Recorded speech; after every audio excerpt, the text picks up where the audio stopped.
বিসমিল্লাহির রহমানির রহিম। সুপ্রিয় শিক্ষার্থী বন্ধুগণ, আসসালামু আলাইকুম। অ্যাকাউন্টিং স্টাডি পক্ষ থেকে সবাইকে জানাই আন্তরিক অভিনন্দন ও শুভেচ্ছা। MBA final department of accounting এর কর্পোরেট ট্যাক্স প্ল্যানিং চ্যাপ্টার 2 আজকে দ্বিতীয় নম্বর ক্লাস নিয়ে হাজির হয়েছে। তো চ্যাপ্টার 2তে আলোচনা করা হয়েছে ইন্টারটেম্পোরাল ট্যাক্স প্ল্যানিং। তো এই ইন্টারটেম্পোরাল ট্যাক্স প্ল্যানিংয়ের দ্বিতীয় ক্লাসটা নিয়ে আজকে আলোচনা করব। আমরা প্রথম ক্লাসে দুটি ফরম্যাট নিয়ে আলোচনা করছি। আজকে এই দ্বিতীয় ক্লাসে বাকি তিনটি ফরম্যাট নিয়ে আলোচনা করব। পরবর্তী ক্লাসে আমরা বোর্ড কোশ্চেনগুলো সলভ করব। তো বরাবরের মতো আজও আমি এস এম বেলাল হোসেন জয় তোমাদের সাথে রয়েছি। চলো শুরু করা যাক।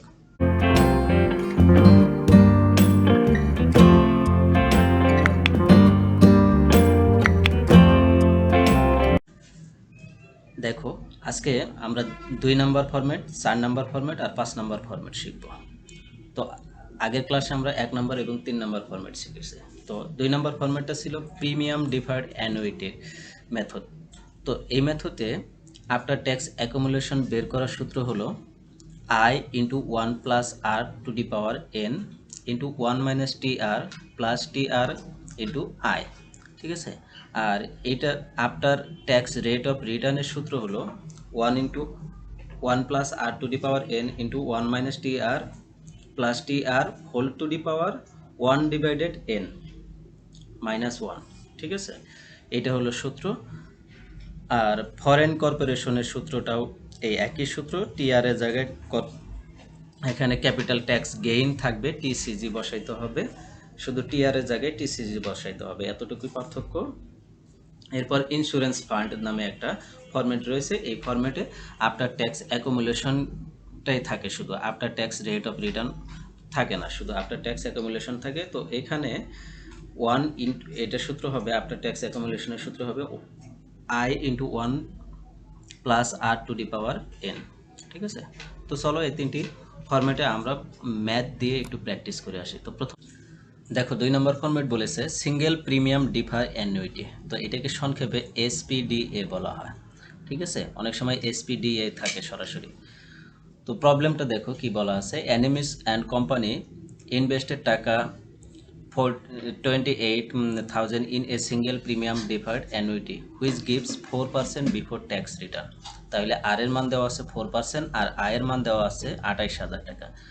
16 ইয়ার্স হোল্ডিং পিরিয়ড, তাহলে কি এন এর মান দেওয়া আছে 16 বছর অ্যান্ড 35% ট্যাক্স রেট, তাহলে টি আর এর মান দেওয়া আছে 35%। If the investment consider as a tax saving vehicle two, tax saving ভেহিকেলটা টুটাই হলো এসপিডি এর মেথড। ঠিক আছে, then what will after tax accumulation মানে এটিএ বের করতে বলছে, and after tax rate of return ATR বের করতে বলছে। তো দেখো সলিউশনটা কীভাবে করা যায়।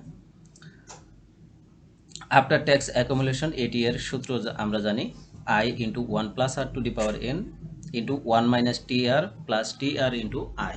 তো আয়ের মান দেওয়া আছে কত, 28,000 টাকা। আর এর মান দেওয়া আছে 4%, তাইলে কত, এটাকে দশমিকে করলে 0.4 হবে।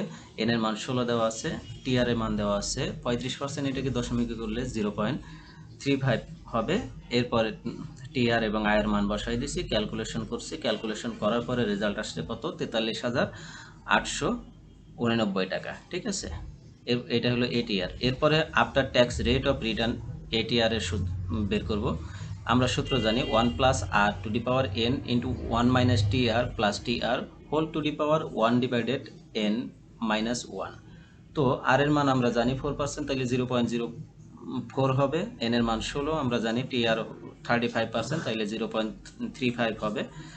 এরপর টি আর প্লাস করে দিছি, এটা এন এর মান বসাই দিছি। তো এটা ক্যালকুলেশন করার পরে রেজাল্ট আসলে কত, 2.68%। ঠিক আছে, এটা ছিল 2 নাম্বার ফরম্যাটে ম্যাথমেটিক্যাল প্রবলেম। তো এইরকমই সব প্রবলেমগুলো থাকে। এরপর আমরা ফরম্যাট নাম্বার 4 দেখব। তো ফরম্যাট নাম্বার 4 বলেছে ফরেন কর্পোরেশন। তো ফরেন কর্পোরেশনটা কি দেওয়া আছে দেখো, প্রবলেম একটা দেখে নিই। কাতিয়া লিমিটেড ইনভেস্টেড টাকা 1 lakh in a fund which can be consider as foreign subsidiary fund. ঠিক আছে, ক্যাপিটাল গেইন ট্যাক্স রেট 30%। তো এখানে আমাদের টিসিজি ধরতে হয়, এই টিসিজিটাই হলো ক্যাপিটাল গেইন ট্যাক্স রেট। ঠিক আছে, 30%। আর আয়ের মান হলো 1 lakh. If the investment Harijan is 30 years what will B ATA মানে আফটার ট্যাক্স অ্যাকুমুলেশন বের করতে বলছে and after tax rate of return বের করতে বলছে, তাহলে এটিআর বের করতে বলছে। Assume rate of return is 10%, তাহলে 10% রেট ধরে এটিএ এবং এটিআর বের করতে বলেছে, ঠিক আছে। তাইলে আফটার ট্যাক্স অ্যাকুমুলেশন এটিএ আমরা সূত্র জানি I into 1 plus R to the power N into 1 minus T C G plus T C G গুণ ইন্টু আই, ঠিক আছে। আমরা মানগুলো বসাই দিলাম 1 লাখ, আর এর মান 10% বসাই দিলাম, এন এর মান 10 ইয়ার দেওয়া আছে, তারপরে টি সিজি 30% দেওয়া আছে, তাহলে 0.30 হবে। এরপর সব মানগুলো বসাই দিই, মানগুলো ক্যালকুলেশন করলাম, ক্যালকুলেশন করলে রেজাল্ট আসলো 2,11,560 টাকা। এরপর আমরা এটিআর বের করব। এটিআর বের করার সূত্র আমরা জানি 1 plus R to the power N into 1 minus T C G plus T C G whole to the power N divided 1 minus 1, ঠিক আছে। তো এইটার সূত্র, এটা আমরা মান বসাই দিলাম, আর এর মান 10%, এন এর মান 10, টিসিজি কত 30%, আমরা মান বসাই দিলাম। সব কিছু মান বসাই দেওয়ার পরে ক্যালকুলেশন করলাম, কত হলো 7.78%, ঠিক আছে।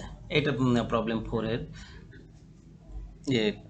ফরম্যাট 4-এর প্রবলেম ছিল। তো ফরম্যাট 5 দেখব ইন্স্যুরেন্স ফান্ড। তো ইন্স্যুরেন্স ফান্ডে একটা প্রবলেম দেখে নিই, দেখো ওয়ালি লিমিটেড ইনভেস্টেড টাকা 15,000 in a life insurance fund. তো লাইফ ইন্স্যুরেন্স ফান্ড বলেছে, তো insurance fund which appreciates annual 12% return if investment holding period is 25 years then what will be the after tax accumulation, তাইলে A T A বের করতে বলছে।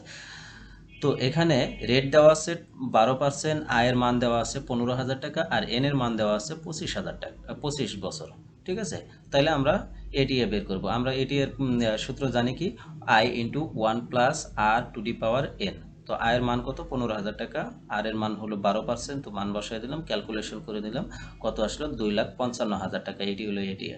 এখন আমার কথা হলো যদি কোনো মেথড উল্লেখ না থাকে তাইলে আমরা 2 নাম্বার মেথডে অঙ্ক করব, ঠিক আছে। যদি কোনো মেথড উল্লেখ না করে দেয় তাহলে আমরা এই যে এসপিডি এর মেথডে অঙ্কটা করে নেব সবসময়, ঠিক আছে।